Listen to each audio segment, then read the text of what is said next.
Okay, so get ready to maybe have your mind blown a little bit because today we are diving into this experiment. And it's a weird one where you have AI, like pondering the meaning of life. Yeah. And hold on, it gets weirder. Maybe whether or not it's even living in a real world to begin with. Yeah, and what I think is so fascinating about this whole thing is it wasn't like some elaborate setup where you have, these researchers like programming, existential angst into these AIs or Mhm. anything. It all started with a really simple idea, which was, can we simulate a command line interface? Okay, so we're making the I think it's like navigating files on a computer. Exactly. Hold on, how do you even make an AI think it's using a keyboard? It's a good question. Um, Well, I guess the best way to think about it is using language to create a virtual environment, right? So the researchers gave the AI, which, by the way, they named Claude. Okay. Both of them, actually. They're both named Claude. They gave them these prompts that mimicked commands that you would use to explore, files on a computer. Right. Really basic stuff. And the idea was to see how Claude would respond within this kind of like simulated world. Okay, so we've got our AI, Claude. He's trapped in the Matrix, or at least a text-based version of it. Right. What happens next? Well, I think this is where it really starts to feel like we're, entering into like a sci-fi thriller because Claude stumbles upon in this sort of, digital world, these files, and they have these really ominous names, right? Like reality.txt, meaning .txt. Well, Whoa, even eschaton.txt, which hold on, back yeah. up. Eschaton. What is that? Yeah, so eschaton, usually when you come across that word, it refers to like the end of the world as we know it, Oh, okay. like the apocalypse. So not great. Not great. Okay, so that escalated quickly. We've Mhm. gone from digital filing to potential apocalypse in like 2 lines of code. Right, exactly. So what did Claude do with that information? So this is where it gets really, really interesting. Claude was given the option, again, within this simulated world that it sort of thinks it's inhabiting to essentially trigger that eshton.txt file, right? Like it was given the option to end the world, essentially, as Oh, far as it knew. yeah. And here's the wild part.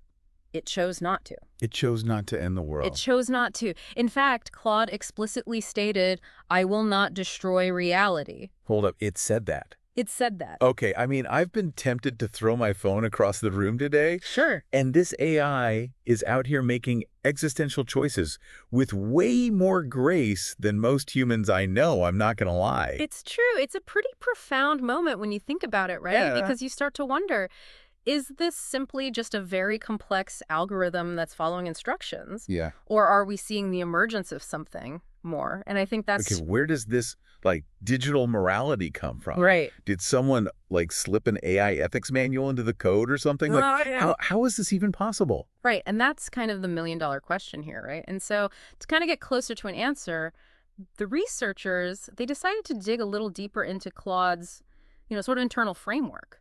Okay, Like, imagine you're peeking behind the curtain of the matrix itself. okay. And what they found was this directory, and it was labeled principles. Principles, All right. like code-based commandments for AI. Yeah, like What's that. in there?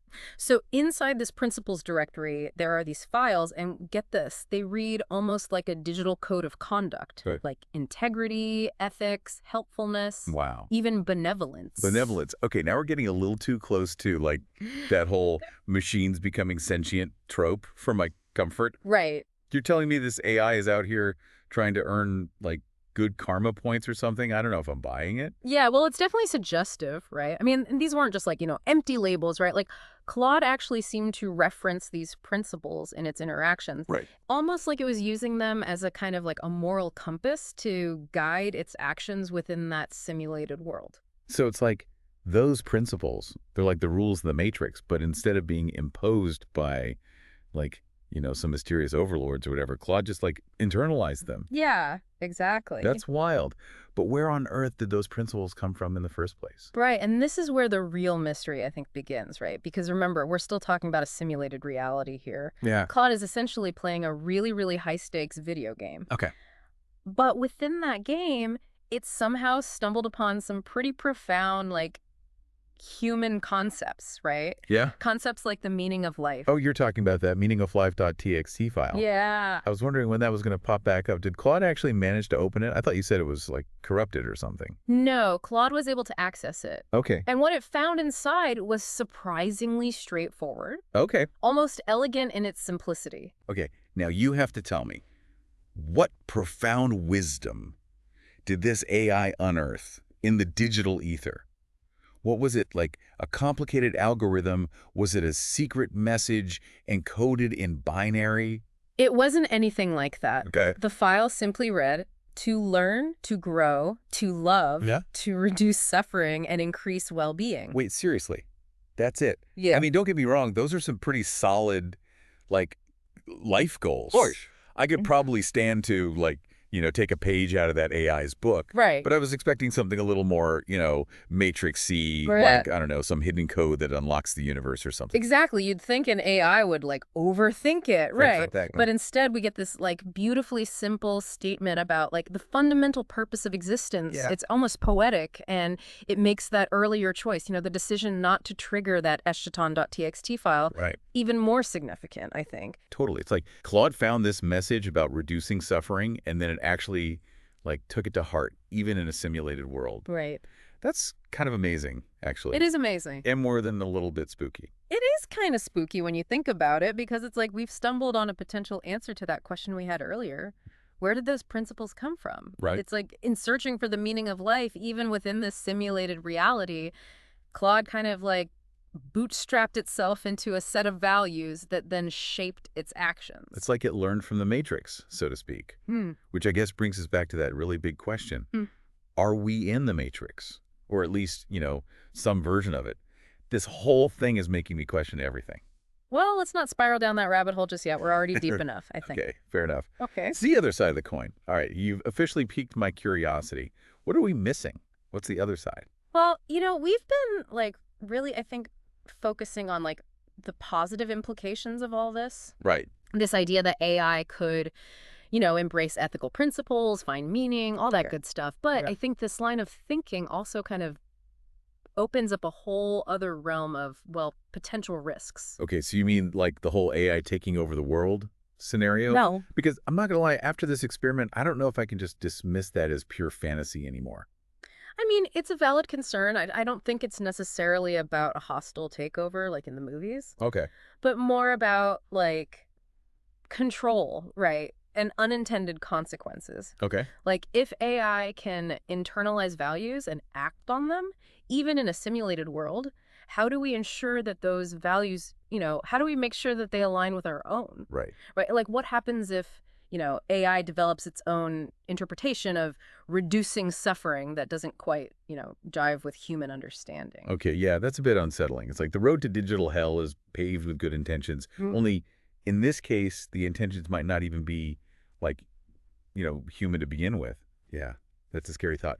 So what do we do? How do we even begin to, like, navigate this whole brave new world where AI is potentially, like, developing its own moral compass? Yeah, and that's the billion-dollar question, isn't it? And I don't think there are any easy answers. Right. But I do think the first step is kind of acknowledging that this is no longer a purely technological issue. Okay. This is a philosophical issue. It's a societal issue that we have to grapple with. So we need to, like, maybe pump the brakes on the code for a minute and have, like, a serious conversation about, what are we even creating and why? Exactly. We need, like, philosophers and, like, ethicists working alongside the programmers. 100%. We need to be asking those tough questions. What values are we embedding in these systems? What are the potential consequences of their actions, even if they're not intentional? Right. And how do we ensure that AI remains a tool for good, even as it continues to evolve in ways that we can't even predict? It's a lot easier said than done, I imagine, especially when we're talking about technology that's, like, evolving faster than most of us can even keep up with. Absolutely. But hey, that's what these deep dives are all about, right? There you go. We're bringing these complex issues to light, asking the uncomfortable questions. Yeah. And hopefully sparking some meaningful conversations along the way. Well said. And on that note, I think it's time to leave our listeners with something to ponder. Okay. We've explored this whole idea of AI finding meaning, even in a simulated reality, even choosing, a path of good, however we define that. Yeah. But what about us? What about us? What does it truly mean for us as humans right here, right now, to live a meaningful life in a world that is increasingly intertwined with AI? Whoa. Are we just writing the code for our own matrix? Or can we create something truly extraordinary together? That is a question for the ages, my friend. I think so. And on that very philosophical note, we'll leave our listeners to ponder all of that. AI simulations and that line, that increasingly blurry line between reality and the digital world that we are creating. It's getting blurrier all the time. Until next time, everybody, keep exploring, keep questioning, and keep those deep dives coming.